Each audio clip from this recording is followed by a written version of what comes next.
K-pop Demon Hunter's Haja Boys breakfast meal and Huntrix meal have just dropped at McDonald's. They're calling this a battle for the fans. What do you say to that, Rumi? It's not a battle. So glad the Saja Boys could take breakfast and give our meal the rest of the day. It is an honor to share. No, it's our honor. It is our larger honor. No, really. Stop. You can really feel the respect in this battle. Pick a meal to pick a side. Ba-da-ba-ba-ba. At participating McDonald's while supplies last. If you work in university maintenance, Granger considers you an MVP because your playbook ensures your arena is always ready for tip-off. And Granger is your trusted partner, offering the products you need all in one place, from HVAC and plumbing supplies to lighting and more, and all delivered with plenty of time left on the clock, so your team always gets the win. Call 1-800-GRANGER, visit Granger.com, or just stop by. Granger, for the ones who get it done. Ladies and gentlemen, thank you for listening. Thank you for downloading, and thank you for subscribing to the latest edition of the 12 Kyle podcast. I am your boy, 12 Kyle. Man, check this out. On this episode, what we're going to do is we're going to continue the series that we've had speaking with HBCU alums. If you see the title, it is Doug Chose Grambling State. So this week's co-host, or guest, if you will, is no stranger to the show. He's been on here several times. He's a fellow podcaster. His podcast, the Struggle Plate Podcast, is one of my favorites. He's been on here a couple of times, and I've schooled him on old school hip hop, as I normally would do for anyone that's 32 years of age. Nonetheless, welcoming back to the podcast, representing Grambling State University, my man Doug, Northside Doug, is back in the building. Doug, what up? Yes, sir. Yes, sir. What it is. Kyle, thank you for having me back. It feels good to be up in the home. I promise I'll be on my best behavior. You know what I'm saying? We ain't gonna get into all this stuff, but you know, it's good to be here. Thank you for having me. Come on, man. You know, when I told you what I was doing, I knew I had to reach out to some Graham alums, and you at the top of the list. You along with a few other people who I'm going to circle back to and have them on as well. But yeah, man, like I said, HBCUs, both you and I are products of HBCU, you of Grambling State and me at South Carolina State University. So let's start right there, Doug. How did you choose Grambling? So the way I chose Grambling was a pretty interesting way, right? Mm-hmm. First and foremost, everybody on my mother's side are HBCU alums. My mother went to Hampton. Her sister went to Howard. Uncle went to Central State. Uncle went to Wilberforce. Grandparents met at Florida A&M, FAMU. Okay. You know, that's where my side of the family, my mother's side, comes from a bunch of Floridians, and then they migrated up north to Indiana. So mom's was always like, you're going to an HBCU, right? It wasn't a debate. I was like, but mom, like, you know, growing up in Chicago, as a Chicago native, I'm like, but Michigan State, you know what I'm saying? Like Tom Izzo, right? Or right. University of Illinois, Champaign. That I was there when Darren Williams was going on a tear up in there, and I was like, but like, these are the schools. Mizzou, right? I'm a journalist on my 9 to 5, so I was like, Mizzou, the home of journalism, and like, yo, and she was like, nah, I don't really care what you gotta say, you know. Like, my mom's was always like, I could get you into Hampton, but you got to show me that you want it. And I was like, you know what? I don't even want to be in your footstep, in your shadows or anything. So she would literally drag me to these HBCU college fairs. Okay. She was a teacher, right? She was a high school teacher. And so when her class would go, she would take me with her. 7th, 8th grade. In Navy Pier in Chicago. Like, I probably went from like 11 all the way to my junior year. You know, the first time I went to one was in the heart of downtown Chicago, and I got admitted on the spot. This was like the second time where I went this was the first time I went as a high school student, and I got admitted on the spot to a school out in Austin, Texas, an HBCU called Houston-Tillotson. And from there, I ain't gonna lie, I wasn't the most studious student. But when I was like, what? All I gotta do is show a 2.0 GPA and like a 18 on the ACT. I think I got like a 20 on the ACT. I'm like, oh, bet. Don't even trip, right? And it came down to,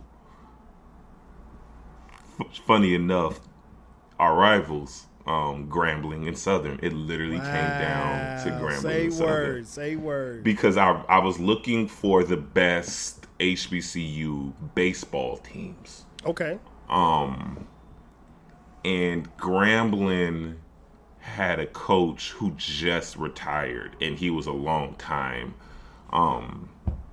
baseball coach, historic and all that. And the sports program was pretty rich. The baseball program, like a few presidents have even coached the baseball team, right? And Southern's baseball team, their coach is like a straight up legend. You know, Coach Cater, he's like 30 plus years. Right. You know, what's his name? Coco, he played for the Red Sox. I can't remember his name off the top of my head. But they had a few MLB players that went to Southern. So it came down to those two. Everybody knows the Bayou Classic. And Of course. You know, the madness, which we'll get into. But I was in New York, strange enough, where I made the decision visiting family for Thanksgiving, and we watched the Bayou Classic live, and I was a senior. Okay. And I had already got accepted into both schools. Like, all the HBCUs I applied for, I got into, but I was like, nah, I'm really feeling these two schools because I really wanted to be as close as possible to Texas. Because the Tavis Smiley Journalism School in Texas Southern, you know, like I really was hooked on that. But I was like, but I want to be in a small town because I'm a city kid. So I'm watching the Bayou Classic. And I was like, nah, it's between Grambling and Southern, you know. And I said, whoever wins the Classic, I'll go. And Grambling would, you know what I'm saying? So let me get this straight. Just for those who are listening and watching on YouTube, thank you for watching, by the way. For those of you who don't know, Southern University and Grambling State University are heated rivals. Yes. They're separated by how far apart are they? 2 hours? From Baton Rouge to Graham is about 3 to 4 hours, I want to say. Because Grambling is at the very top of Louisiana, and Baton Rouge is at the bottom. So that's about a trek. Going about 3 to 4 hours, I want to say. Yeah. So, again, bitter rivals. Their rivalry is no different than Duke and North Carolina. Is no different than Florida State and Florida, or Alabama, Auburn. Any rivalry you can think of, that's how Southern and Grambling are. So you made your decision to go to either school based on who won the Bayou Classic. Yeah, which is the annual game that they play football-wise Thanksgiving weekend in New Orleans. I'm sorry. Yeah, in the Superdome every single year. It's always was broadcasted on NBC. Yep. And I had gotten into both schools. If I'm being real, though, like Grambling gave me more money. They gave me in-state tuition. So wait a minute. You're from Chicago. How did it give you in-state tuition? Cause I'm just that guy. What do you mean, Kyle? Okay. I'm that guy. How did I get in-state tuition? How did I not get a full ride? No. It was just literally the requirements, right? Okay, gotcha. Just simple requirements, as you and I know about the tough recruiting challenges that HBCUs deal with. Yes. They literally like beg you to come, in a sense, especially if you're white, right? Like, let's just be real for a second. Mm-hmm. You know, they're gonna give you the full package. So so when I learned that about getting accepted on the spot, I really started honing in on those schools, and schools that I just wanted to go to, right? And lo and behold, after Grambling won that game, they ended up winning the national championship that year in 2000 and that was 2008. Yeah. Okay, That was 2008. Okay. So, and then Now the rest was history. you mentioned baseball. Did you play baseball at Grambling, or were you going there? Okay, so here's my funny baseball story, right? Okay. I played baseball all the way from literally T-ball and whatnot, and I come on campus, hadn't worked out in 2 months. You feel what I'm saying? But I was still keeping up with the guys. But it was hot, Kyle. It was hot. Grambling, yes. August of 2009. Not a cloud in sight. All right, I need water. All right, I'm thirsty. I'm dizzy. And next thing you know, I'm not having the best of times batting on the plate. I was like, yo, my power ain't even really here. I was like, but it's cool. You know, we're going to work it out. And then next thing you know, I'm tossing warm-ups. You know, I'm tossing BP, batting practice, in the cages with a guy. You know, we were just all a bunch of walk-ins, you know, who initially made the team essentially. And I'm throwing batting practice and I'm throwing it, you know, and he's like, harder, man, harder, throw it harder. So I'm like, I bet, fine.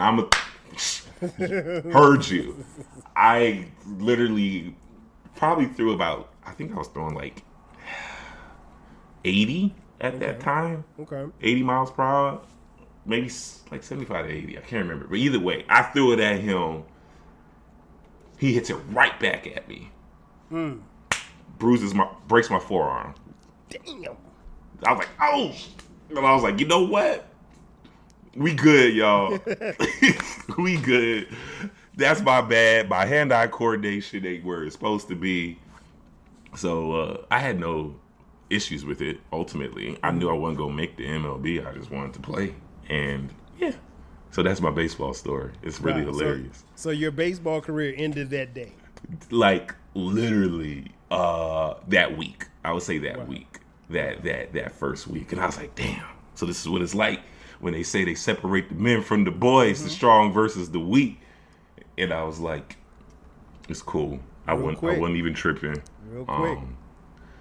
You know, and those guys ended up winning the conference tournament that year and going to the championship, to the College World Series. So I was like, oh damn. I could have just sat on the bench with a bad arm and got me you know what? A ring. Sometimes when you know, and that there was an indication this ain't it. Grand opening, grand closing. Grand opening, grand closing for sure. Yeah. So you mentioned college tours. Did you go on a college tour at Grambling, or had you been like my man Eclectic, who went to Grambling, had never seen the campus before? So let me tell you something, man. All right. I did not see Grambling on college tour. I went to college tour that was sponsored by the Rainbow Push Coalition, that's ran by Reverend Jesse Jackson Jr. He took a bus full of kids from Chicago, and we'd be all out there. You feel what I'm saying? And I'm like, I literally thought that I was going to go to Tennessee State Okay. Right. I literally thought I was going to go to Tennessee State or Jackson State. It was those two because Jackson State has a real strong alumni base in Chicago. Okay. So when I saw Jackson State, I was like, oh my God, yo, this looks like Farragut High School. If you don't know what Farragut High School is, that's the name of the high school that Kevin Garnett went to. Yep. You know what I'm saying? Yep. So in Chicago, so I'm like, oh man, this looks like a high school, you know. Like I appreciate it in the city, but I literally thought I was going to Tennessee State because I had biscuits and gravy for the very first time over there, and I was like, oh shit, like this is lit. You know, I called my mama, like literally, I was like, Mom, you right, I'm going to an HBCU. And I think it might be Tennessee State. Like they let me into, you know, I did those tours, Virginia. I went all throughout Virginia, Virginia Union, Virginia State, Hampton. Fell in love on the campus of Morehouse, you know, like anybody else, like any other young man would. Mm-hmm. But no, never Grambling, strange enough. But wow. I just said, let's just take a chance on it, right? Like I wanted to go to a school that was also known for winning, you know, like my high school was not known for winning. I wanted to go to a school that had school pride, and we was not school pride. All right, like what high school did you go to in Chicago? So I went to a school up north on the north side, right by Loyola University, called Sullivan High School. Small school. Borders Evanston, Illinois, where Northwestern is, but we're really closer to Loyola. So when Loyola made their Final Four run a few years back, like I was like, yo, this is my school, this is my neighborhood, you know, university and whatnot. Right. But we was just some, you know, I love that school personally. A lot of my favorite memories are from there. But the school pride was not where it was now. Gotcha. You know, back then, like no spectator games. You get what I'm saying? Right, right. Because the GDs and the Vice Lords, you know what I'm saying, are doing something. Right, so when I went, so Grambling was very rich in school pride, and I used to watch the BET series that they had with Bruce Earl, back when Doug Williams went there the first time, and he had that real big quarterback dude. I know exactly what you're talking about. The guy's name. I can't forget it. But so I was always aware and in the know of Eddie Robinson and whatnot, but never visited. Okay. So now you're coming from Chicago, and you're the only child, right? What's that? You're the only child, right? Yes, sir. Okay, so you're the only child, and you're coming from Chicago, and you're going to this school in the South that is hundreds of miles away from your home. Was there any trepidation about going to Grambling at all?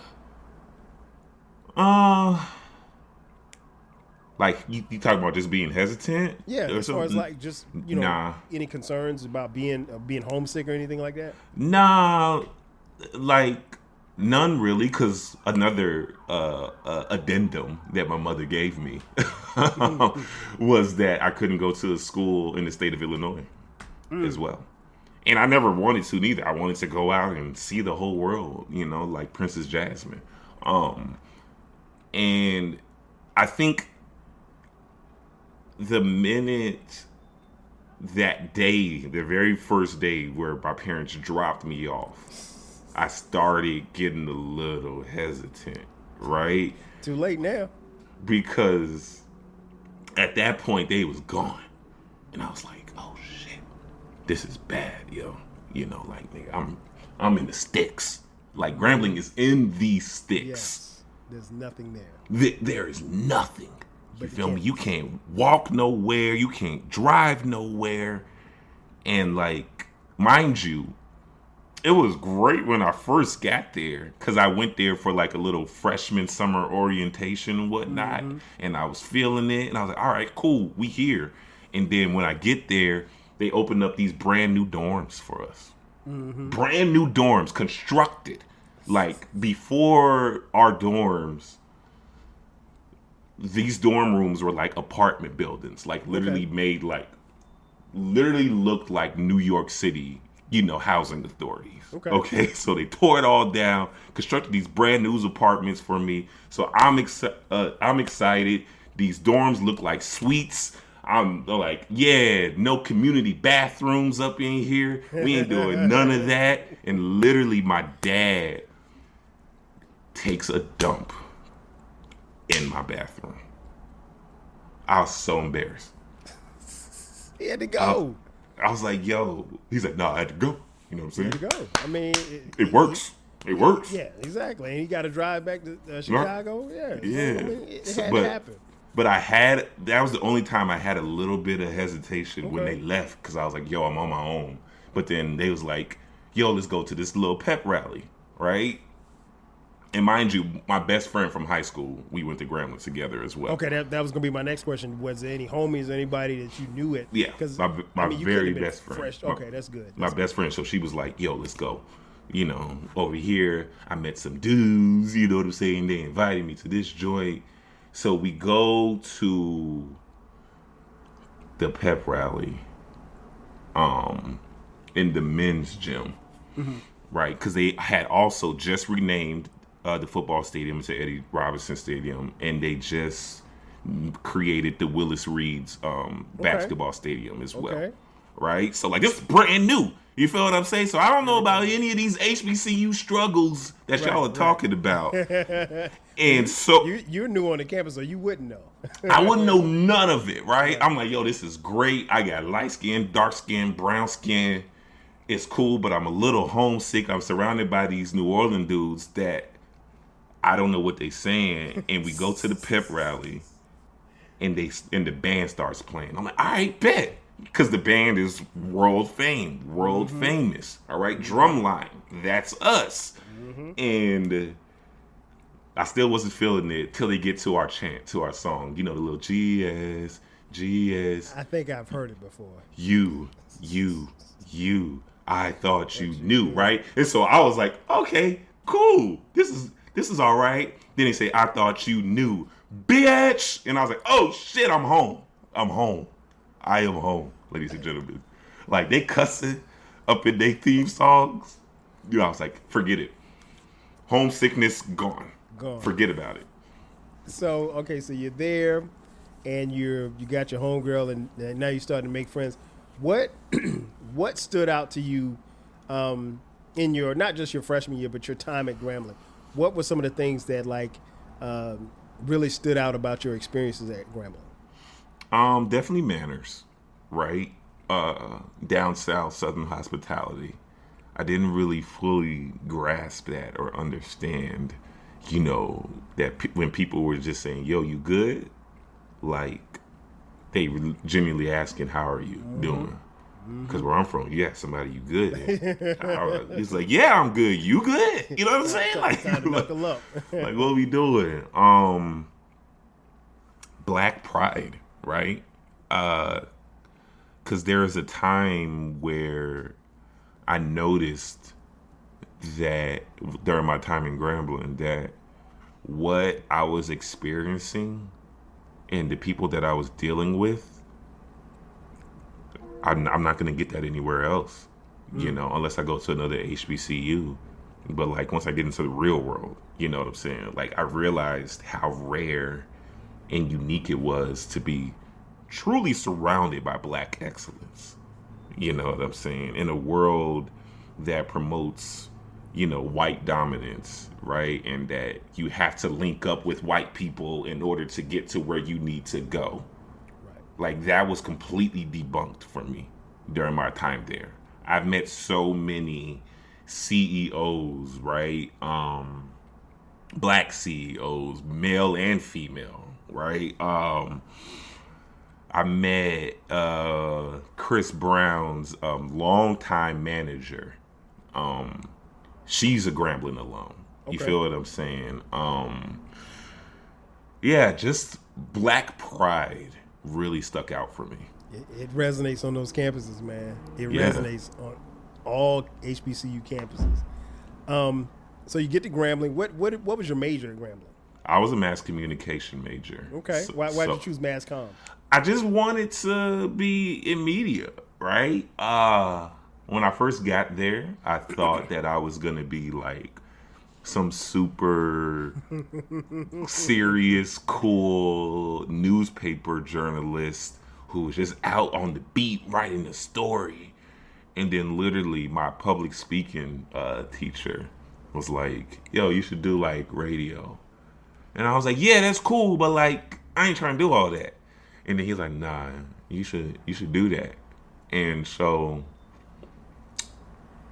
it was just a wrap. I always knew I wanted to do some form of production. I always did. I just couldn't put my finger on what kind of journalist that I would be. But I always wanted to be one. And how was the mass comm program at Grambling? Was it pretty good? Yeah. So like, the radio station is pretty historic in its own right. They play a lot of, I'm sure they still play smooth jazz Come on, and now. easy HBCUs. listening. Of course. You know what I'm saying? The TV center was really where I got my bones in. Okay. Because I came, and the majority of my career, my time at Grambling was at the radio station. Okay. But then the latter half, like that last year and a half that I was there, I was entrenched in the TV center. Okay. At the TV station, where I was doing literally any and every single thing. I had a TV editing class, hosted by my professor, and he was a white man, like straight up Duck Dynasty. You feel what I'm saying? Like just real country, swamp, kind of white guy. But he was super cool. Shout out to Mr. B. And he ran the TV station, but he was he was still teaching some classes, and he always gave extra credit to people who volunteered and worked at productions for like games on campus. Okay. He was like, hey, I need some extra hands to work the baseball game here on campus. It's on a Saturday. Sign your name up on this piece of paper. You get extra credit. Okay. And I was like, bet, fine. Let me get some extra credit. You know what I'm saying? And then I never worked a camera a day in my life.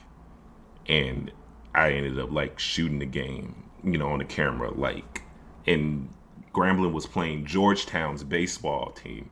And so I'm literally standing on top of the dugout with the camera just over here trying to track this little ass white ball and whatnot. And from there, he was like, yo, you actually have a natural talent for this. Do you want to come to Omaha, Nebraska with me to shoot some equestrian? And I was like, Omaha? And then he was like, Wait a minute. You were going to shoot equestrian for Grambling or another school? For another thing. This was freelance. Okay. This was freelance because he was also a freelancer. I was about to say Grambling don't have no equestrian. No, they don't. He said, you want to go to Nebraska to shoot like some world championship equestrian type stuff. And I was like, I don't know, man. You know what I'm saying? Like this free? Like, is this for free? Like, who paying for all this? He's right. You'll fly with me. We'll ride out together. I got a whole team of students, and you'll get at least $350. And I was like, all right, cool. We good then. We good. You know what I'm saying? Right. And the rest is history. He linked me up with my very first professor, my very first executive producer, my very first boss in the TV industry in Shreveport. She emailed him asking for some students that just wanted to learn. And the rest is history. But I stuck with Mr. B all the way through. Like, we shot Miss America pageants, Miss Louisiana pageants, Louisiana Tech football games, Grambling football games, basketball, like everything in northern Louisiana, sports-wise, I did it. And that's literally because of that department and that connection that I had. And I even interned at the local ESPN radio station as well. Okay. Through a professor, through a mass comm professor on top of that. So it was a pretty solid program. Like, it wasn't as, prestigious, but if students wanted to work, there was more than enough. All the professors had some sort of connection to somebody in the industry. And the students that are now like on top are doing it. Like one guy who goes by the name of Charles Blow, he is a commentator he used to be a commentator for CNN. Now he does some stuff for MSNBC, but New York Times literally created a job for him fresh out of school. As soon as he graduated from Grambling. Soledad O'Brien, whenever she would come, she would just grab a bunch of students and recruit them. Same thing with Tom Joyner. Like Tom Joyner is my personal hero. Okay.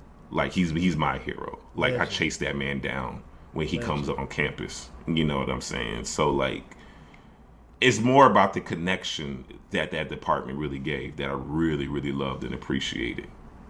So you go from being a city kid in Chicago in high school, you go to Grambling, and you get into TV. And now you're in New York City, still in TV, working in TV. Yeah. How much did Grambling prepare you for what you're doing now? Oh, everything. Are you kidding me? Like, I'm an executive producer in New York City. Nice. Right? Black. Male. There's a literal, need for that. And it was just work ethic, right? So a little background about me. During my time in Grambling, I sat out about a semester, I want to say, because my brain and my mind was not where it was at in school. I was having all the fun in the world. You feel what I'm saying? Like, all the fun. Many a nights on Canal Street, many a nights on Bourbon Street, okay? And then on top of that, on a serious tip, my folks were getting divorced. So that really took a mental toll for me. So I tried to numb the pain, by just being a rebellious student, right? Like, I wasn't really doing class, but I passed all my finals. But the teacher was like, yo, you need to show up. Like, attendance matters. All right? And I was like, but I'm acing these tests, yo. You know what I'm saying? I'm not failing these tests. And so when I joined the TV department, the TV center, that man made me work my ass off. All right? Like, we shooting Duck Dynasty commercials. And he was like, Douglas, Mr. Douglas, that's what he called me. He's Mr. Douglas. Do you want to do this, right? Do you want to come out here? And I'm literally tying around, wrangling 100-foot long cables in the dead heat. You feel what I'm saying? Just work ethic. Like, that's it. That's all that moment taught and showed and appreciated for me, right? Because from there, I started getting booked to do my own freelancing stuff. And then once, I didn't know what it meant to be a TV producer. How would I know, what that means? Like, why? Like, what is that? No kid in the first grade says, you know what I want to be when I grow up? No, they want to be in front of the camera. Yeah, they want to be television producer, right? So everybody wants to be in front of the camera. Yeah, but all of that has helped me. And then learning the whole going back, and bringing people with you. You know what I'm saying? Going back to your alma mater. You feel what I'm saying? Like, when I got my first job in Shreveport, Louisiana, that was just a straight up, blessing. You know, that doesn't happen. I still know people that I graduated with today that are still trying to break into the industry. Wow. You know, and for him to just literally give this woman my name, he's like, you're going to have to get to Shreveport, which is like 90 minutes away from Grambling. He's like, I don't know how you can do it. I'm like, I'll find a way to get through it, because at that point, I was a graduating senior. Mm-hmm. I was sleeping on my friend's couch after I got back in school. Mm-hmm. I was going to school for about. I didn't go home. I stayed in Louisiana for a year straight because I really wanted to make up those credits and classes, you know, and I just worked my ass off, and then it brought me to here. In Harlem, USA, of all fucking places.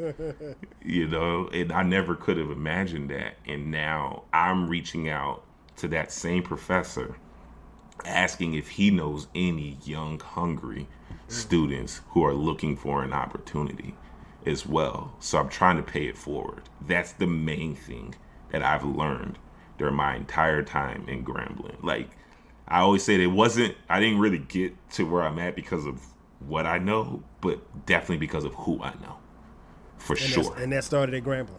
Yes, sir. Yes, sir. So, it wouldn't have happened at any other Big Ten schools or SEC schools.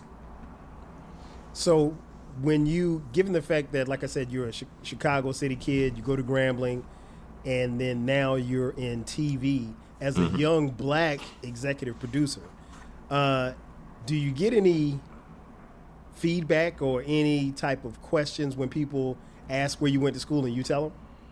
Yeah, like the older white guys know, right? Because anybody who knows our most famous alum from Grambling is Doug Williams, the first black quarterback to win the Super Bowl. Exactly. So the older guys from the 80s, and stuff, they know. They know, the 80s and the 90s, guys, they know. They're like, oh, Doug Williams. Oh, Eddie G. Robinson, who at the time, before Joe Paterno took it, he was the most winningest college football coach of all time. He had the most wins. Yep. Point blank. More than these than their heroes like Bear Bryant. More than that. So like that right there, was all from Graham. I 100% know that everything that I am now is because of that school. And when people do know, it's usually like the older guys, right?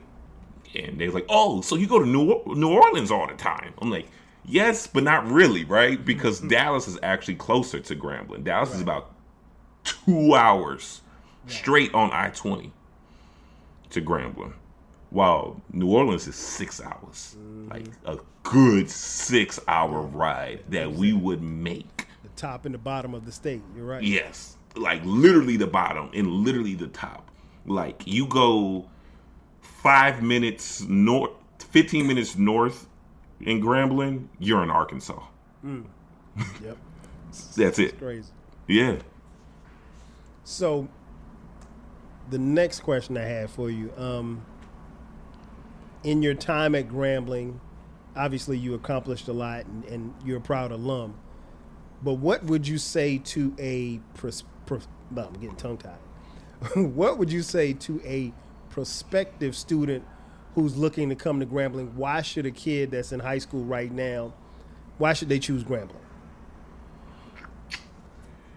It's not too big and it's not too small. It's the right size where you will still know everybody and you can still build a relationship. And that's what's very key that I'm learning, right? As I've climbed my way up the corporate ladder and I'm meeting these young 23-year-olds, these young kids who are probably like at the top percentile of their Power 5 schools, of their Texas A&Ms, right? Of their UCLA's, USC's, Tennessee, NYU, Columbia, and those people had to fight for their professors' attentions, because those professors don't just have like 20 to 40 students. They have hundreds of students. So it's that personal connection, right? Like, I would not have had that. And the funny thing is that the man who gave me the biggest opportunity in that school was a white man on top of that, which is hilarious to me. But it goes to show that people do care about black people's growth and about black excellence at the end of the day. And it's fun, dog. Like, you got the band every single day, the cafeteria. Yo, there's catfish ponds all over Grambling. And these people will go fish, grab that catfish, fry it up. Boy, best catfish I ever tasted in my life. Best catfish I ever tasted. So you get the community and you learn way more about yourself. And you get time to think. Like, now I know what these country folk mean when they say you just stare at the stars or just walk around on the train tracks and just get some time to think. Especially to all my big city kids. You don't get that. Right. Yeah, it's the thing I always say about HBCUs is that, and you can say this about your professor, everybody has a vested interest in seeing you succeed. Yes. Everybody on that campus, from your professors, to your coaches, yes, to the cafeteria ladies. Everybody has something vested into you, and they want to see you succeed, and they're going to do any and everything to help you if you want to be helped. Yes. If you're not willing to work, nobody's going to help you. No, you're right, because, like, let's just talk about the alumni base for a second. There's like 5 families in that small little town that basically run it. And they're like super grand legacies, like super legacies.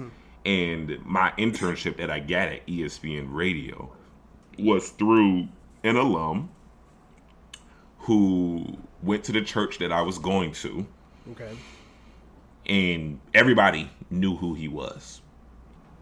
And he said, "You looking for an internship? Like, what are you doing, Doug? What are you doing to go ahead and succeed?" Who would even ask that, for starters? And this was a church that was full of like people that were like 50 and above. Okay. You get what I'm saying? Old school like black church. Old school Baptist.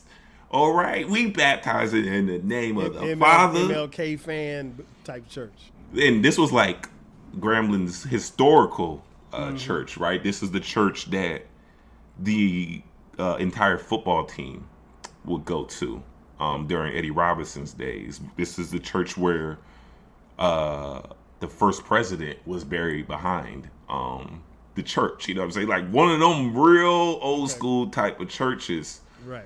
Historically, in a sense. And everybody went to Graham over there. There were alums that were vested, that had a vested interest in your future, in your career, that whole community outside of campus. And it wasn't a whole lot of community outside of campus. So everybody that was there was there. Yeah. And they really, really wanted to make sure that you were helped. And if you didn't take, their help, then they would just move on. They just move on, right? Because they're not going to waste time with somebody who doesn't want to be helped. Facts. And who doesn't want to do that work. And so that work ethic that was instilled in me, crawling my way from Shreveport to Las Vegas, right? The guy that is in charge of the tourism board in Las Vegas, where Vegas gets the majority of their money. That's where I lived. I lived in Las Vegas after Shreveport. That man is a Grambling alum. Las Vegas is a top 5 chapter for Grambling State University. Wow.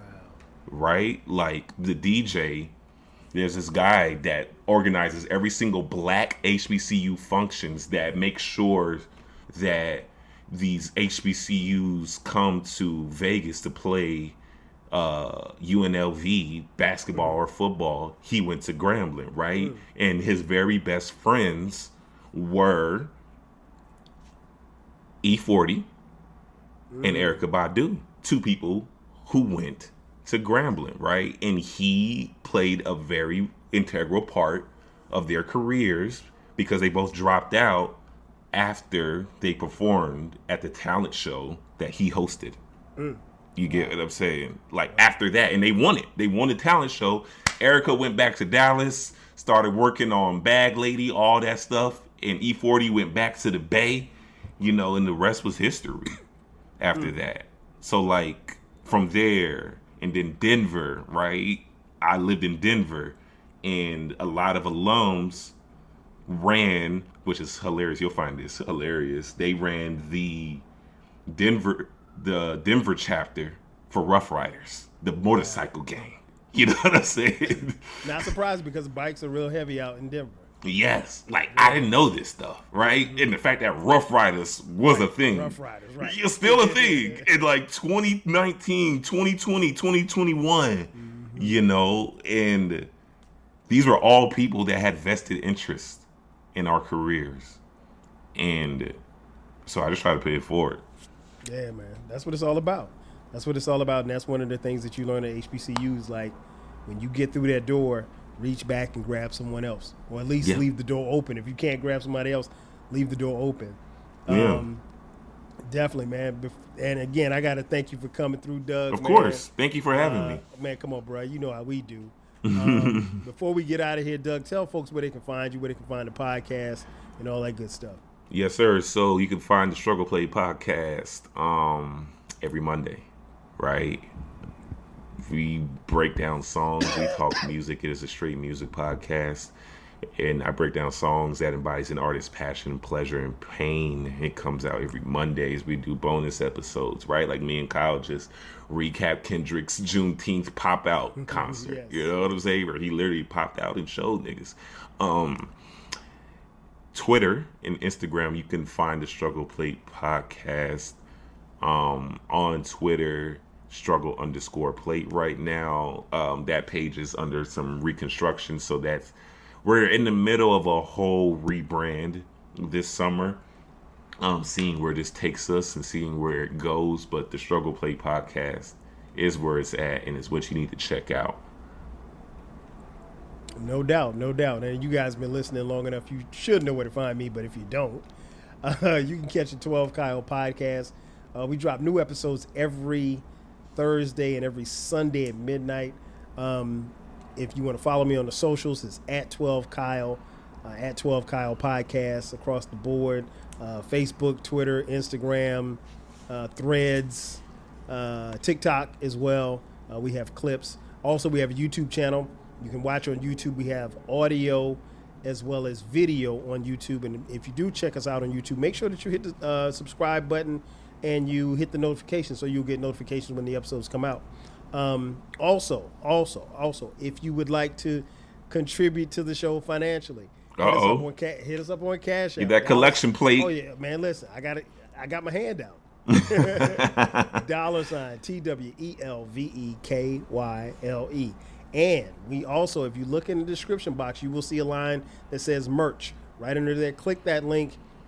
Come check out the 12 Kyle podcast. We have merch as far as hoodies, T-shirts, coffee mugs, you name it, we got it. So we got a little bit of everything for everybody.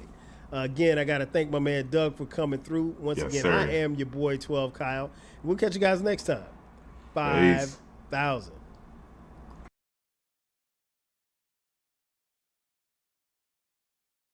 What does one Philly hotel stay get you in 2026, America's 250th birthday year? Free parking for starters, plus admission to 5 must-see attractions across the region. See the world premiere Universal theme parks, The Exhibition at the Franklin Institute. Stroll through the beauty that is Longwood Gardens. Meet the animals at Elmwood Park Zoo. Explore history at Mercer Museum. Discover American art at the Brandywine Museum of Art. That's up to $446 in value. The Visit Philly Overnight Package. Book it now at visitphilly.com.